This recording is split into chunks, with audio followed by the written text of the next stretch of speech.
Utah sits at the center of America's energy story, and as artificial intelligence drives demand for more power than ever before, coal's role is being re-examined in our energy landscape. Today we're talking with Carson Pollastro, CEO of Wolverine Fuels, about how Utah coal fits into the nation's AI future. Carson, thanks so much for spending some time with us today. Yeah, I appreciate you having me on. Let's start here with Utah's power role. There's been a lot of discussion about energy security as AI data centers come online. How do you see Utah's coal industry contributing to a reliable power grid that can support that type of growth? Yeah, I think it's a very fair question, an important question as we tackle our energy policy here in the U.S. and what that means with AI. When you look at Utah as a whole, in the past and future right now, we've primarily been fossil fuel powered with two main power plants in Emery County, and then one in Delta, Utah, that has supplied Utah power needs. When you look at that growth model with AI included, that growth trajectory is massive. And when you look at coal reserves and coal mining in Utah, and what we would need to supply that growth, we have those resources here in Utah. When you look at the Utah Geological Survey, they show that Utah has over 15 billion tons of reserves. Now, all that's not mineable, but it shows that we have a great resource here to last the future for AI growth and for the demand that it will create. In looking at Utah's demand and our growth just without AI, we're already a 5% year-over-year growth in the state of Utah.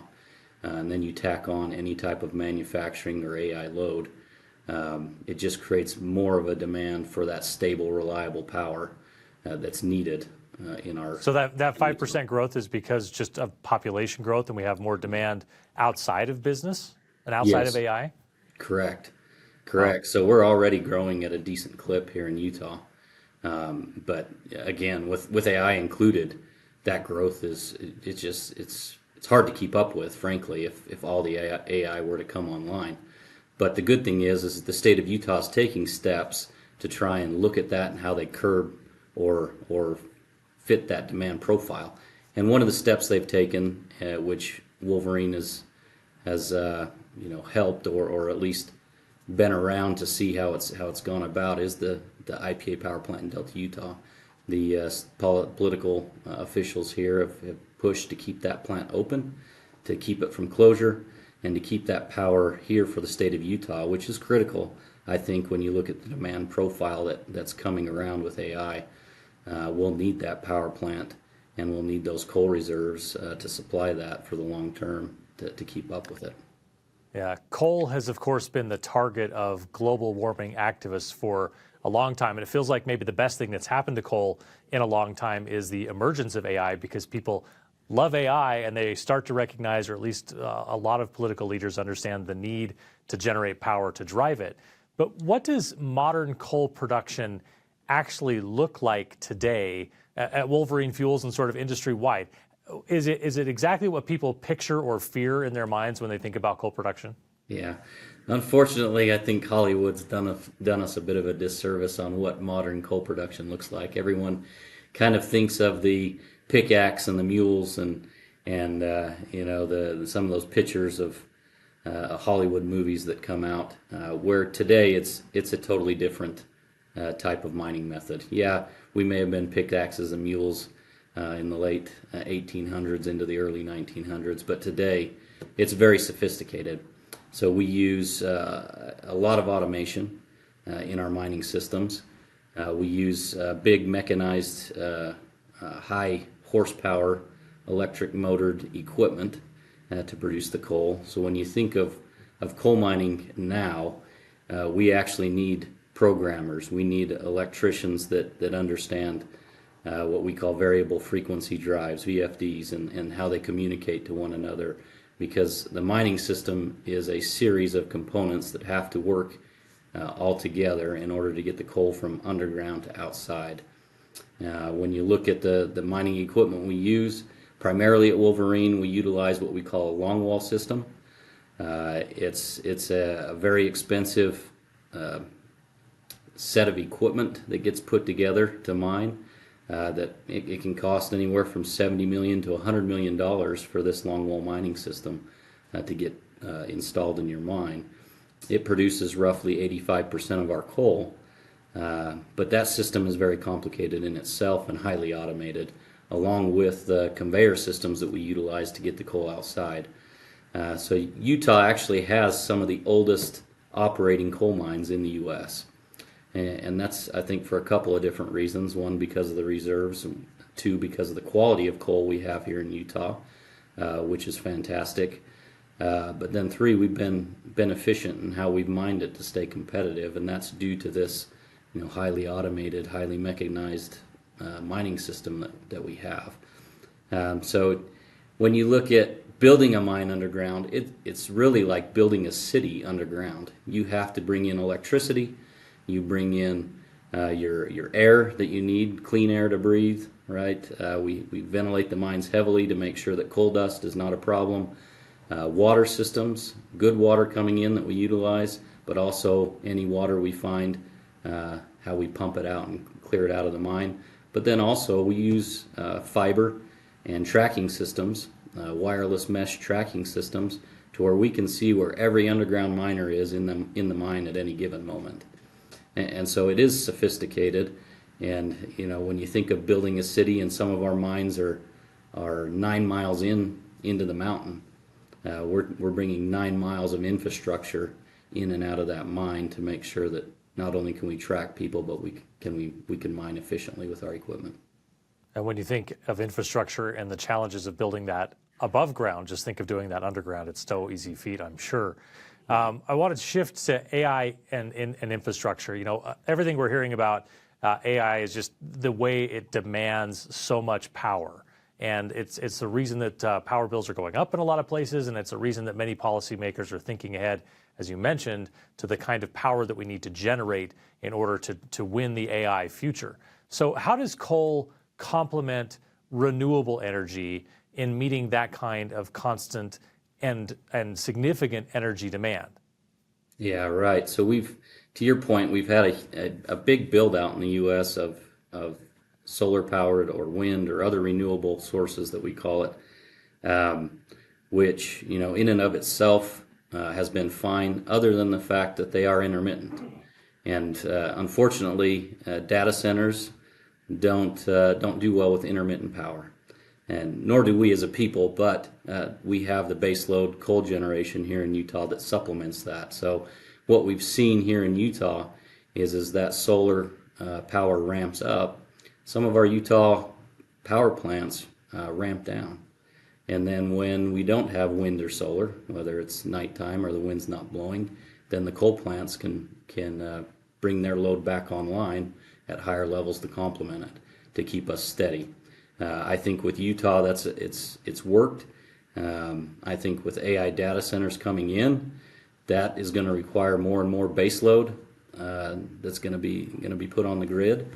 And so when you look at coal being one of the few storable forms of energy that we have, where we can stack it up on the ground and then push it into the power plant to produce the electricity, that becomes critical with keeping those data centers supplied with a constant flow of electrons so that they can be productive, and it can make sense, because obviously if they have intermittent power, they can't produce what they need to produce to be economical.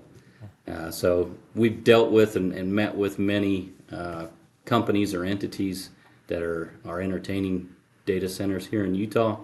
I think it's exciting. I recently was at a meeting with Doug Burgum, and then he was here or he wasn't here, but he was on a video call with the state of Utah at the One Utah conference, and he had a catchy saying that I think's interesting that goes along with it, and that he said for many years decades we've said, that knowledge is power, and he said for the first time now, power is knowledge. And if we can keep those steady flow of electrons going to AI data centers, then I think for us as a nation, it's critical for our defense systems, for us staying ahead of of some of those that are out there that maybe don't have our best interests at heart. It is a race. It is another arms race in a sense that we have to stay ahead of, and without a steady baseload, it's hard to play in that race. Your operations are based in central Utah, and a lot of it tied in with the Intermountain Power Plant, the IPP. I wonder if you could tell me just a little bit about your perspective on what's happening with the IPP, what needs to happen with the IPP, and what that plant and the power that it generates means to the community around the Delta and Millard County areas.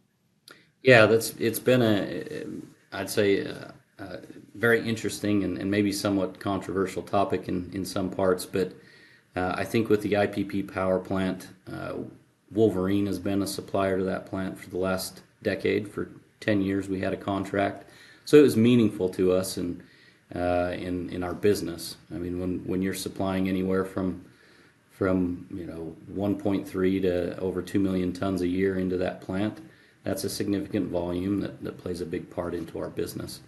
But I think ultimately, as you alluded to in your question, I think for the state of Utah, that plant now becomes critical in protecting our stable, reliable grid that we've had for decades. When I think of the shortage of power that's across the U.S., and the West is no different, there's a shortage that's there and a demand growth curve that shows that we're going to be in even a shorter situation in the future. That plant can play a critical role in bridging that gap. And for the growth of Utah, I think the state of Utah, the politicians have seen it, and they realize it, not only for us as people to continue the state to continue to grow, we need that power plant, but I think for economical growth, whether it's AI data centers where it's allowing that to come in, or more manufacturing facilities to come in where we can provide a low-cost energy source that makes them competitive in a global market, that's critical. So I think, for us as Wolverine, yeah, we would love to continue to supply coal to that plant and continue that relationship because it's meaningful for Wolverine's business as a whole. But I think in a broader picture, we agree that it's meaningful for the state of Utah long term and the growth of Utah.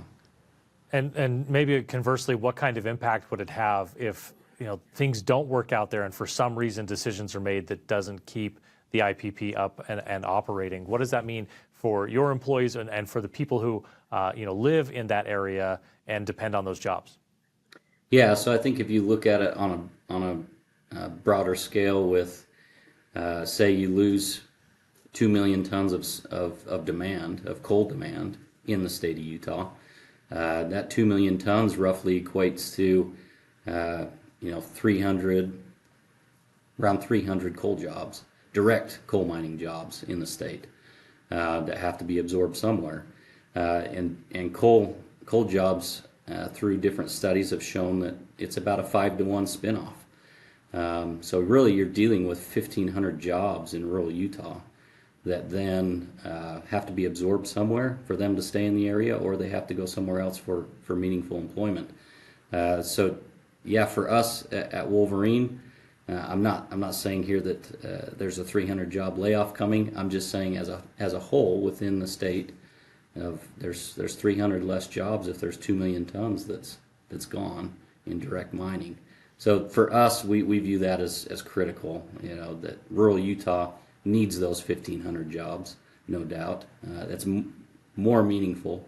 1,500 jobs is extremely meaningful to any part of rural Utah, and let alone the Wasatch Front jobs that will still be impacted by it as well. AI needs the energy needs the coal. The people who get the coal out of the earth for us need the jobs, and Utah needs that economic development. Seems like a situation where everything can work together really well if we get this figured out the right way. I want to get you out of here on this. As America races to build the infrastructure needed for artificial intelligence, what's your vision for Wolverine Fuels and for Utah's place in that future? Yeah, so I think, again, going back to the reliable power that's needed for this type of growth, it fits Wolverine's future and our idea of where we want to be in the future, which is to be the primary supplier of coal for the state of Utah, for our power plants that are going to provide power to these growth areas. And so our vision is to continue to find reserves, to continue to lease reserves and get out ahead of our mining so that we have the coal available for these power plants to supply the electrons to these data centers and primarily to the people of Utah. So as you look at it with leases, we've gone out and acquired leases to get us well into the 2040s with coal production at current rates. We continue to drill annually, finding more reserves, and that's our plan, to continue to stay out in front of our mining with leases. That way, as long as these coal plants are running, we've got coal to supply them.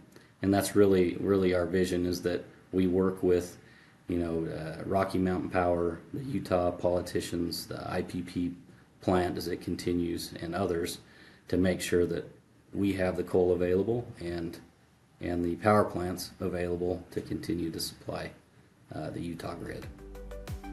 Carson Pollastro is the CEO of Wolverine Fuels. Thanks so much for your insight today. We really appreciate it.